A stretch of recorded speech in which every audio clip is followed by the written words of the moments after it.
नमस्कार दोस्तों। आज मैं आपके सामने जो टॉपिक लेके आया हूँ वो ये है कि हमें किस तरह के गुरु की शरण में जाना चाहिए और किस तरह के गुरु को हमें तत्काल ही त्याग देना चाहिए। तो आज इस पर खुल के बात करेंगे दोस्तों। जैसे कि मैंने अपनी पिछली वीडियो में बताया था आपको कि हमारी ज़िंदगी में कितना ज़रूरी है किसी ना किसी गुरु की शरण में जाना, चाहे वो सांसारिक दृष्टि से हो, चाहे वो आत्मिक कल्याण के लिए हो।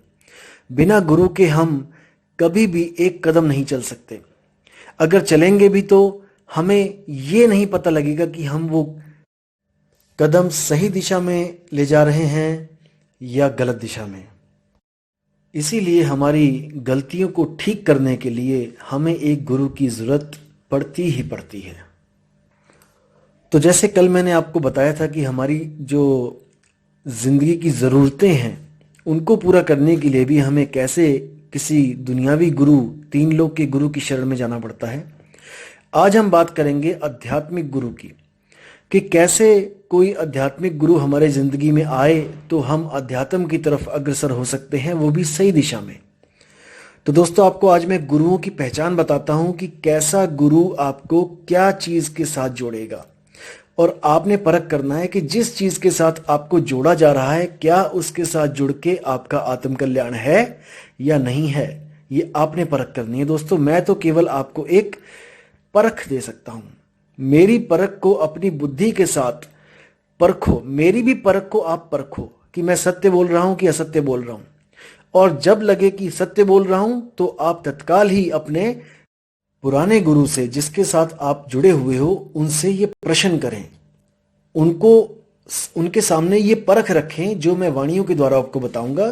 क्योंकि देखो, अगर मैं बोलूंगा तो आप नहीं समझ पाओगे और आप नहीं मानोगे, लेकिन जब मैं वाणियां प्रमाणित करूंगा तब आप हर चीज समझ भी जाओगे और आपके अंदर वो शक्ति भी आएगी जिससे आप सत्य और असत्य का निर्णय कर सको। तो दोस्तों, सबसे पहले मैं आपको बता दूं कि आध्यात्मिक जो चालें होती हैं, जो सुरती की चाल होती है, वो 4 प्रकार की होती है अध्यात्म में। पहली चाल होती है दोस्तों चींटी की, दूसरी चाल होती है मकड़ी की, तीसरी चाल होती है मछली की, चौथी चाल होती है पक्षी की। दोस्तों, ये केवल चाल है, इसका मतलब ये नहीं कि आपको कोई गुरु चींटी, मकड़ी, मछली या कोई पक्षी बना देगा।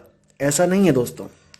कई स्वयंभू जो आत्मज्ञानी बने हुए हैं वो ये सोचते हैं कि कबीर साहब हमेशा पक्षी की चाल की बात करते हैं, विहंगम चाल की बात करते हैं, तो कबीर साहब आपको पक्षी बना देंगे।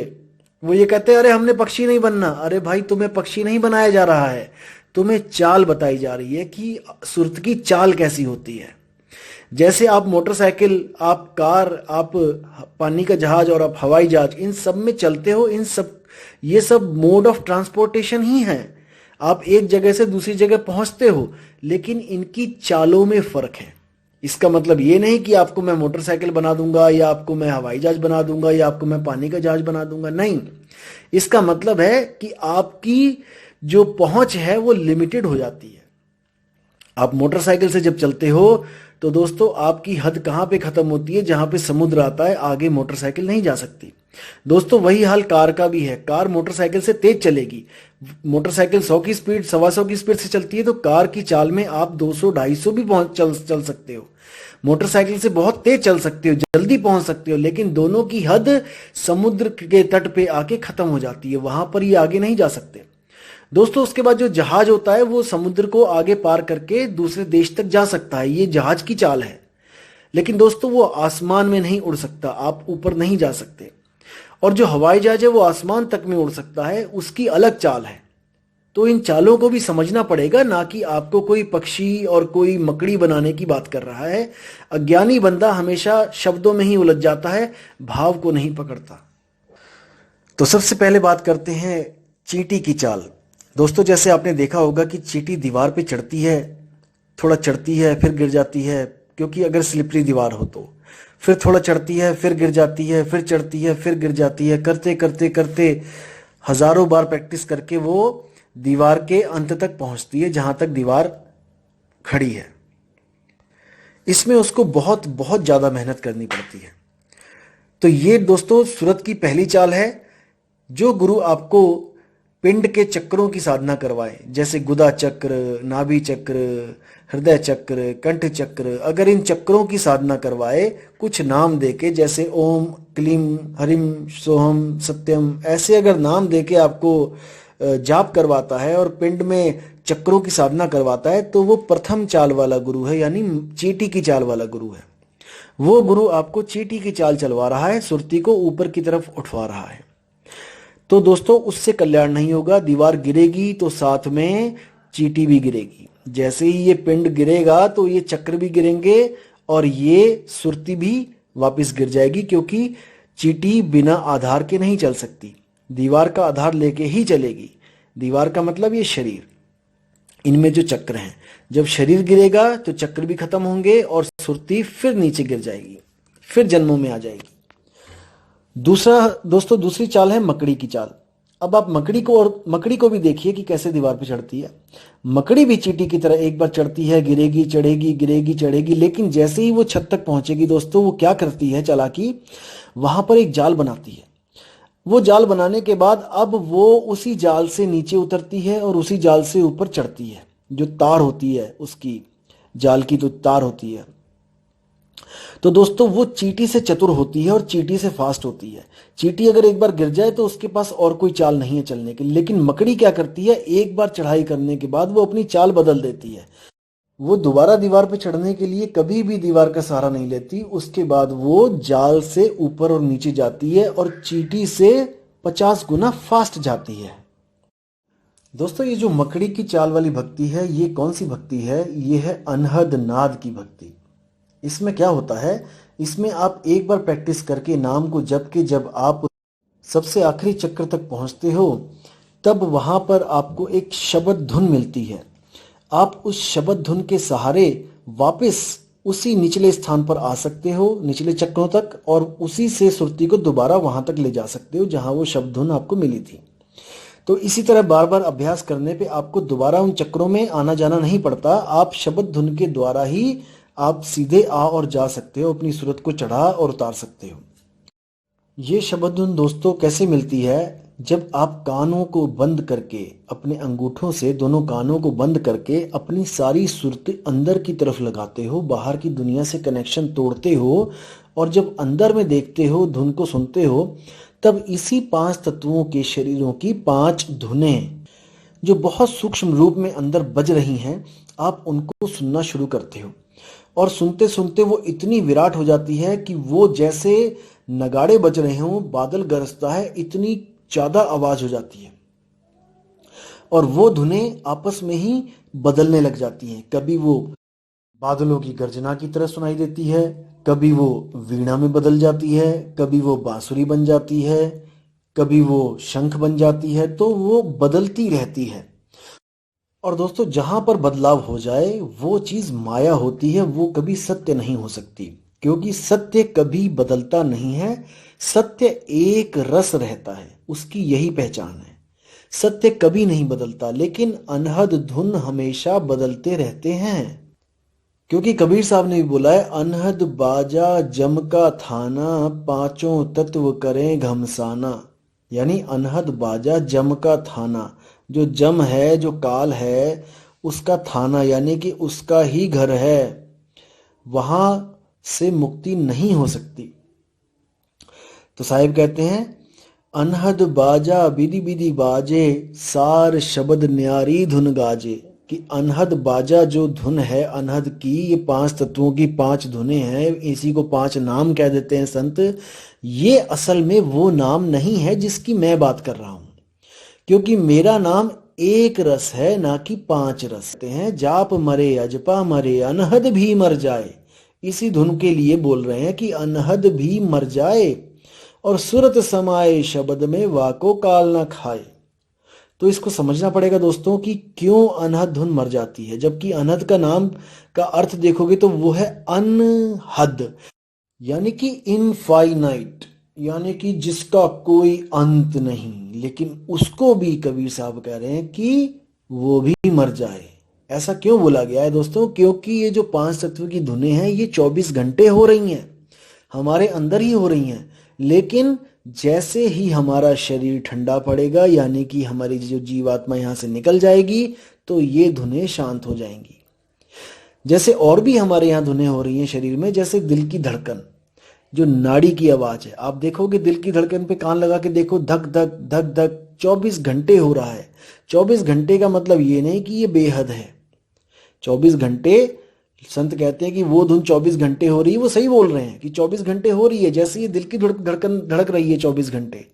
लेकिन कब तक धड़केगी ये? जब तक हमारे प्राण इस शरीर में है। जैसे ही हमारे प्राण पखेरु उड़ गए, ये धड़कनें भी बंद हो जाएंगी। ये शब्द खत्म हो जाएगा जो 24 घंटे चल रहा है। लेकिन वो शब्द जिसकी संत महात्मा बात करते हैं, वो कभी खत्म नहीं होता। वो एक लय है, एक सार है। तो इसको दोस्तों समझना पड़ेगा। तो तीसरी चाल की बात करते हैं दोस्तों। वो क्या है? वो है मछली की चाल। आपने मछली देखा होगा कि कैसे चलती है। पानी के विपरीत हमेशा मछली चलती है, पानी के साथ मछली कभी नहीं चलती। इसी तरह जो संत होते हैं, जो मछली की चाल से चलवाते हैं, वो श्वासों पर सुरती को चढ़ाते हैं, श्वासों से उलट। श्वास नीचे जाती है, सुरत ऊपर की तरफ जाती है। तो दोस्तों इसमें क्या होता है? इसमें श्वास को पकड़कर सुरत ऊपर जाती है। ना तो दीवार को पकड़ रहे हैं, ना मकड़ी के जाल को पकड़ रहे हैं। ये है मछली की चाल। ये इन दोनों से बिल्कुल न्यारी चाल है। जो गुरु ये चाल देगा, वो आपको बाकी पिछली दो चालों से दूर कर देगा। वो क्या कहेगा? नहीं, पिंडों में साधना नहीं करनी है, पिंड में चक्रों में साधना नहीं करनी है। वो अनहद को भी मना करेगा, नहीं अनहद धुन भी नहीं सुननी है। लेकिन वो आपको श्वासों का जाप दे देगा। वो कैसे देगा? उसके भी दो प्रकार के गुरु हैं, श्वासों का जाप देने वाले भी। एक होता है गुरु जो आपको कोई मंत्र देगा श्वासों के साथ जपने के लिए। जैसे किसी ने आपको दे दिया सोहम, श्वास लिया तो सो, छोड़ा तो हम, सो हम, सो हम। ऐसे आपने दिन रात इसको जपना है। और जपते जपते जपते ये सोहम खुद से होने लग जाएगा। ये जो श्वास आप लोगे, फिर आपको बोलने की जरूरत नहीं पड़ेगी, आपके श्वासों के द्वारा ही चलेगा ये। फिर सोहम सोहम, और आपको इन श्वासों की आवाज स्पष्ट सुनाई देने लग जाएगी कि ये सोहंग ही बोल रही हैं। तो एक प्रकार के गुरु वो हो गए जो आपको मंत्र देते हैं। जैसे कई लोग दे देते हैं, सोहंग नहीं दिया तो कई लोग कहते हैं सतगुरु सतनाम जपो। श्वास लिया तो सतगुरु, श्वास छोड़ा सतनाम, सतगुरु सतनाम, सतगुरु सतनाम। या फिर कई ऐसे मिलेंगे आपको जो नाम दे देंगे आपको, जैसे श्वास लिया तो शो, श्वास छोड़ा तो ओ, यानी कि शो ओ शो, इसी को ओशो कह देते हैं। कोई लोग श्वास लेके ओ, श्वास छोड़ा तो शो, कई लोग श्वास लिया तो शो, श्वास छोड़ा तो ओ।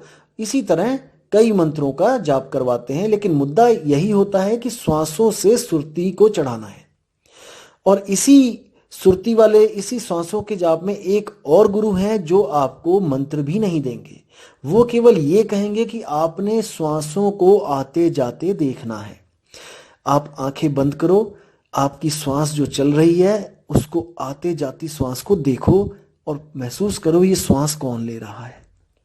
उनके पास बस यही ज्ञान होता है और इसी को वो सार शब्द मान के अपना जन्म बर्बाद कर लेते हैं दोस्तों, और आपका भी कर देते हैं। तो ऐसे गुरुओं को तत्काल ही त्याग देना चाहिए दोस्तों। तो आपको मैंने परख के द्वारा इन तीन गुरुओं का भेद खोल दिया है।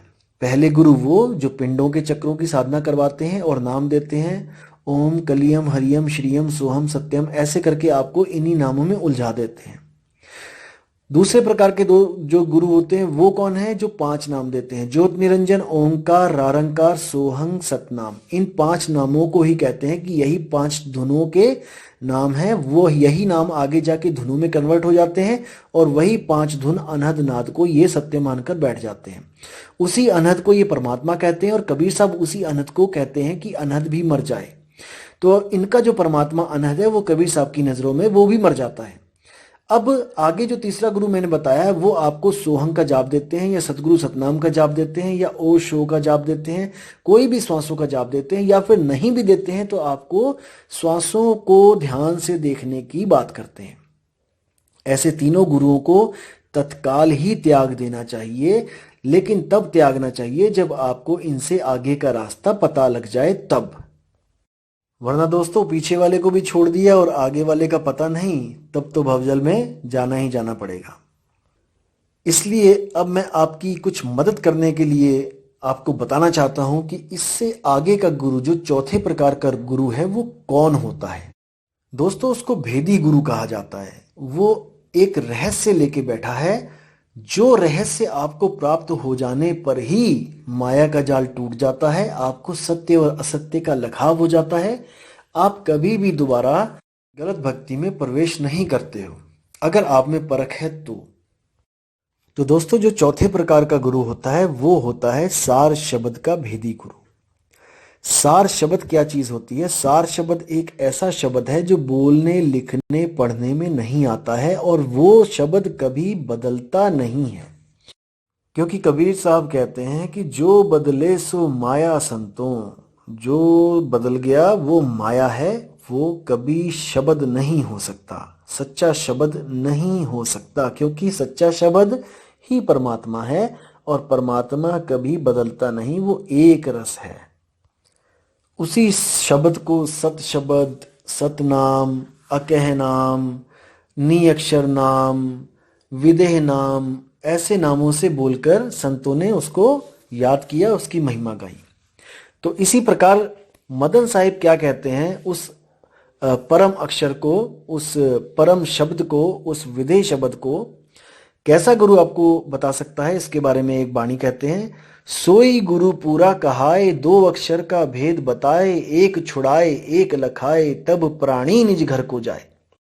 कि हे जीवात्मा, ऐसा गुरु धारण कर जो तुझे दो अक्षरों का भेद बताए, भेद यानी रहस्य बताए।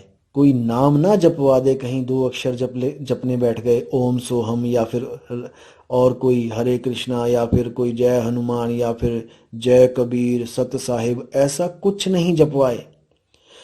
सोई गुरु पूरा कहाए, दो अक्षर का भेद बताए, उसका रहस्य बताए दो अक्षरों का। पहला अक्षर क्या है? पहला अक्षर जो हमारी भाषाओं के अक्षर होते हैं, का खा गा, ए बी सी, उड़ा एड़ा ईड़ी, अलिफ बे ते, जितने भी इस दुनिया में अक्षर हैं उनका भेद बताए कि ये मनुष्य ने बनाए हैं, ये सच्चा शब्द नहीं है, ये जीभ्या द्वारा प्रकट होते हैं, असल में इनकी असलियत कुछ भी नहीं है, ये मायावी अक्षर हैं, क्योंकि ये बदल जाते हैं। होंठ कंठ लागे नहीं, जीव्या नहीं उच्चार, गुप्त वस्तु जो लखै, सो निज हंस हमार। कबीर साहब कहते हैं होंठ कंठ लागे नहीं, ऐसे अक्षर की बात करो जिसमें होंठ कंठ जीव्या नहीं लगती है। जो उस अक्षर की बात करता है गुरु, उसकी शरण में जाओ। कैसे? दो अक्षर का भेद बताए, एक छुड़ाए एक लखाए, 52 अक्षरों को छुड़वा दे, काखा गा वाले नामों को छुड़वा दे। कैसे? जैसे हमने सोचा कि राम ये कोई नाम है जिससे मुक्ति होगी, तो राम, ये राम कब पैदा हुआ, कब प्रकट हुआ, कब आया? जो राम का नाम जो आपने लिखा है, ये राम कब आया? जब हिंदी भाषा के, संस्कृत भाषा के अक्षर अस्तित्व में आए तब। जब आदि मानव था, कुछ बोलता नहीं था, कुछ कहता नहीं था, कोई बात लिखता नहीं था, तब ये राम कहाँ था? तब ये राम का नाम कहाँ था? ऐसे ही कबीर, कोई कहता है कि कबीर कबीर करके मुक्ति होगी, तो कबीर का कहाँ से आया अगर वो 52 अक्षर नहीं आए थे तब? कबीर 3 अक्षरों से हुआ है, लेकिन वो तब बना है जब 52 अक्षर पैदा हुए हैं, जब 52 अक्षर पूरे अस्तित्व में आए हैं, तब उससे अनंतों नाम बने हैं। इसीलिए कबीर साहब ने बोला है बाणी 340 पेज नंबर गुरु ग्रंथ साहब में कि 52 आखर लोक त्रय सब कुछ इन्हीं माही, ये आखर खिर जाएंगे वो आखर इनमें नाही। कि हे हंस जीवात्मा, ये 52 अक्षर तुमने ही पैदा किए हैं, किसी इंसान ने ही पैदा किए हैं, और तुमने, उस इंसान ने उन्हीं अक्षरों में से भगवान का भी एक नाम रख दिया। उसने एक रखा और आने वाले लोगों ने अनंत नाम रखते चले गए, अनंत मंत्र बनाते चले गए, और उसको जपकर मुक्ति का आस लगा के बैठे, मुक्ति की आस लगा के बैठ गए कि हमें मुक्ति मिल जाएगी। किन नामों से? जो नाम मैन मेड हैं, जो इंसान ने बनाए हैं। लेकिन साहिब क्या कहते हैं कि वो नाम किसी ने नहीं बनाया, वो स्वयं से प्रकट होता है, स्वयं से होता है, स्वयं से अस्तित्व में है। 52 आखर लोक त्रय सब कुछ इन्हीं माही, ये आखर खिर जाएंगे, ये अक्षर खंडित हो जाएंगे, किसी दिन ये खत्म हो जाएंगे। जब तुम्हारे अस्तित्व खत्म होगा ये अक्षर भी खत्म हो जाएंगे, लेकिन वो आखर इनमें नहीं। वो जो सच्चा शब्द, सच्चा अक्षर है, वो इन 52 अक्षरों में नहीं है। गुरु ग्रंथ साहब के अंग नंबर 343 पे भी कबीर साहब ने साफ साफ स्पष्ट लफ्जों में सीधे बोला कि 52 आखर जोरे आन, सक्या न अक्षर एक पहचान, सत का शब्द कबीरा कहे, पंडित होए सो अनभय रहे। अनभय यानी अनभय, डर ना हो जिसको। पंडित लोग कहो व्यवहार, ज्ञानवंत को तत्व विचार, जाके जिय जैसी बुद्धि होई, कहे कबीर जानेगा सोई। कितना स्पष्ट बोल दिया उन्होंने कि 52 आखर जोरे आन, कि जितने भी गुरु आ रहे हैं ये सब क्या कर रहे हैं, 52 आखर जोरे आन, ये 52 अक्षरों में से ही कोई ना कोई अक्षर पकड़ पकड़ के उसका नया नाम बना के उसको अपने भक्तों को दे देते हैं कि इनको जपो। बिल्कुल गलत है। और क्या कह रहे हैं, सक्या ना अक्षर एक पहचान, उस एक अक्षर को ये समझ ही नहीं पा रहा है, कोई पहचान ही नहीं पा रहा है, जो इन 52 अक्षरों से परे है, मन माया की हद से परे है। मन के द्वारा उसको जाना ही नहीं जा सकता कि वो अक्षर क्या है।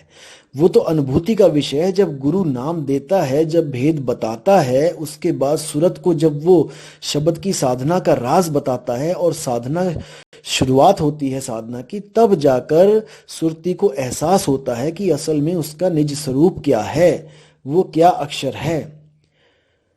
तो साहिब सीधे बोलते हैं, सोई गुरु पूरा कहा है, 2 अक्षर का भेद बताए। मदन साहिब ने साफ बोल दिया कि 2 अक्षर का भेद बताए। किसका? एक अक्षर, अक्षर यानी कि शब्दों का, 52 अक्षरों का, और दूसरा अक्षर होता है अक्षर, यानी कि जो नाशवान ना हो, जो कभी नाश नहीं होता। ये मन अक्षर नहीं है। कई लोग सोचते हैं कि मन अक्षर है, मन को भी अक्षर बोला है, मन भी अक्षर पुरुष है। ऐसा नहीं है, ऐसा कहीं नहीं बताया गया कि मन ही अक्षर है, ऐसा नहीं है। आत्मा अक्षर है। शब्दों को पैदा करने वाली कौन है? ये आत्मा ही तो है। यही आत्मा मन और शरीर के द्वारा जितने भी अक्षर हैं उसको पैदा कर रही है, और खुद के स्वरूप को भूल जाने के कारण, अपने अक्षर स्वरूप को भूल जाने के कारण अपने बनाए अक्षरों को जप रही है, उनके चक्कर में उलझ गई है। तो अब करना क्या है? एक छुड़ाए, इन अक्षरों को छुड़वा दे जो मैन मेड हैं, जो आदमी के द्वारा बनाए गए हैं। एक लखाए, उसका लखाव करा दे जो वो स्वयं है, जो वो अपने आप को भूली थी, उस स्वरूप का लखाव करा दे कि तुम कौन हो, तुम अक्षर आत्मा हो। तब प्राणी निज घर को जाए, तब जाकर वो सुरती जो आत्मा से अलग हुई थी अपने निज घर, अपने आत्म स्वरूप में समाएगी। ना कि वो किसी स्वर्ग, नरक या फिर किसी सतलोक, अकहलोक, अगमलोक, अनामी लोक, अनंत लोक कहीं नहीं जाएगी। वो जहां से बिछड़ी थी सुरती, उसी में जाके समा जाएगी। उसी को मुक्ति कहते हैं। बिल्कुल सिंपल। अगर समझो तो बिल्कुल सिंपल, नहीं समझो तो सबसे मुश्किल। अटपट ज्ञान कबीर का झटपट लखा ना जाए, और जो इसको झटपट लखे तो सब खटपट मिट जाए। कितनी सुंदर वाणी बोली है कि अगर समझो तो कुछ भी नहीं है, अगर ना समझो तो ये बहुत बड़ा पहाड़ है जो नहीं समझ में आता है। तो दोस्तों, आपको मैंने आज 4 गुरुओं के बारे में बताया है, चारों के भेद बता दिए हैं। अब आप ये देखो कि आपके गुरु ने आपको किस चाल से जोड़ा है। अगर आपको पहली, दूसरी और तीसरी चाल से जोड़ा है, दोस्तों बिल्कुल देर नहीं करनी है, नया गुरु खोजना शुरू कर दो, सत्संगों की किताबें पढ़ना शुरू कर दो, घाट घाट का पानी पियो जाके। तब आपको पता लगेगा कि ये चौथा गुरु जो है ये कहाँ बैठा है। और याद रखो दोस्तों, खोजी होए तुरंत मिल जाऊं एक पल की तलाश में। जिसको सच में मालिक की खोज है, जो सच में चाहता है कि उसका सत का संग हो जाए, तो ये सत्संग सुन के वो जीवात्मा ज्यादा दिन अलग नहीं रह सकती परमात्मा के सच्चे ज्ञान से। वो जरूर एक ना एक दिन खोजती हुई सत्संग घर में पहुंचकर सत्य के साथ जुड़ेगी। ये मेरा पूर्ण विश्वास है, क्योंकि ऐसे ऐसे नाना पंथों के जीव जो इस ज्ञान को सुनने के बाद अटल होकर इस पंथ से जुड़े हैं और यहां पर नाम लेके अपना कल्याण करने के लिए लगे हुए हैं। सब जात धर्म पुरानी रीति रिवाजों को छोड़ के जो यहां पे आ सकता है, केवल वही आए। हमारे गुरुजी के पास केवल वही आए जो पिछली लकीरों का फकीर ना हो, क्योंकि कबीर साहब ने साफ साफ बोला है, कामी क्रोधी लालची इनसे भक्ति ना होए, भक्ति करे कोई सूरमा जाति वर्ण कुल खोए। सारी जात, सारे वर्ण, सारे कुलों को साइड में रख के आना है। ये सोच के नहीं आना है कि मैं यादव हूं, कि मैं राजपूत हूं, कि मैं ब्राह्मण हूं। एक जीव समझ के आना है अपने आप को, एक भटका हुआ जीव जो अपने पीव की तलाश कर रहा है, जो शिव भी नहीं बनना चाहता। याद रखना दोस्तों, 3 चीजें हैं, जीव, शिव और पीव। इन तीनों में आपने पीव को चुनना है, ना तो आपने शिव को चुनना है, और जीव तो आप ऑलरेडी हो ही। तो दोस्तों, पीव कौन है? बहुबंधन से बांधिया एक बेचारा जीव, और क्या बल छूटे आपने जो न छुड़ाए पीव। वो पीव कौन है? वो सतगुरु कबीर साहब हैं। इसका मतलब ये नहीं कि उनकी मूर्ति की पूजा करनी है, या उनकी मूर्तियों के कोई हार पहनाने हैं, या फिर उनका कोई नाम जपना है। नहीं, पीव आपको बहुत ही प्यारी विधि बताता है अपनी अपनी बेड़ियां तोड़ने की। ये बेड़ियां कैसे पड़ी हैं, ये आपको मैं अगले वीडियो में बताऊंगा कि ये सृष्टि कैसे बनी है, ये जीव कहां से आए हैं, ये कैसे अपने स्वरूप से बिछुड़ गए हैं, और कैसे अपने स्वरूप को ये दोबारा प्राप्त होंगे। तो दोस्तों, उम्मीद करता हूं कि इस ऑडियो से आपके सारे सवाल खत्म हो चुके होंगे, सारे भ्रम दूर हो गए होंगे गुरुओं के रिगार्डिंग, कि गुरु कैसा होना चाहिए। तो दोस्तों, इसी के साथ मैं विराम देता हूं, और अगली ऑडियो बहुत जल्दी आपके सामने मैं पोस्ट करूंगा। और आप हमेशा अपने विवेक को जगाए रखें, अपने विवेक को काम पे लगाए रखें, क्योंकि ये विवेक ही है दोस्तों जो आपको जन्म मरण से मुक्ति का जो आपको सहारा है। अगर आप विवेक यूज नहीं करोगे तो हमारी गिनती पशुओं में ही होगी, क्योंकि पशु विवेक नहीं कर सकते, बाकी सब कर सकते हैं जो हम कर रहे हैं। तो दोस्तों, विवेकी गुरु को सलाम, विवेकी शिष्य को सलाम, और इसी के साथ मैं आपसे विदा लेता हूं। अगली बार मैं फिर जल्दी आऊंगा और एक नई ऑडियो के साथ। तब तक आप इस ऑडियो को सुनते रहिए और इससे अपने विवेक को आगे बढ़ाते रहिए। साहिब बंदगी, सतनाम, जय गुरु मदन साहिब, जय गुरु वैराग साहिब, जय जय गुरु सतगुरु कबीर साहब। साहिब बंदगी।